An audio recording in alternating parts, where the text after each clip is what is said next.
Bernard, the man went from thinking he successfully quelled the rebellion to realizing his entire life was not only based on lies, but a total failure. After all I've done, sacrificed, to find out, it never really mattered. No wonder he chose to submit himself to the outside world after the countless deaths that occurred under his rule, including those he loved most. Now, Bernard wanted to defend IT till the very end, that is, until Lukas Kyle whispers something into his ear. This is something the algorithm can't know Lukas is telling him, as it would trigger the safeguard. Whatever he tells him is also the reason Meadows and Lukas quit as Bernard's shadow, and ultimately why Bernard resigns and gives his post to Sims. The director makes an important note to get Amundsen's reaction as Lukas talks to Bernard, so you better believe Sims and Amundsen will be on Lukas. So what did Lukas tell Bernard that he didn't already know? It may have something to do with the safeguard's poison and the realization Bernard, whose entire life was centered around controlling others,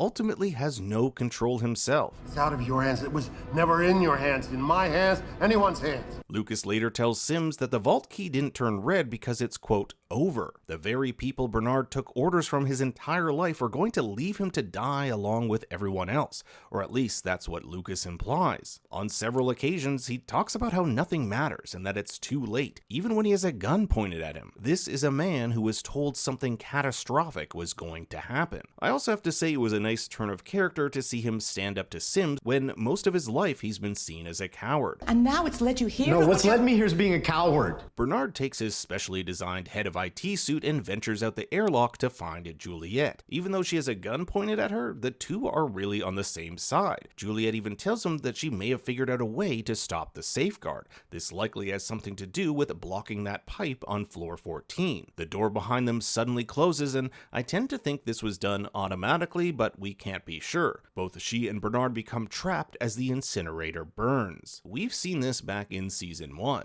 It's safe to say that Juliette survives considering her suit is made from fire-resistant material firefighters wore in Silo 17. However, the same can't be said for Bernard. Since we don't actually see him die, it's anyone's guess whether he lives and is horribly burned or perishes. We also don't know how long it will take the algorithm to implement the safeguard, should that be what's happening. Is this something that takes days to prepare, or is it as simple as flipping a switch and you're dead?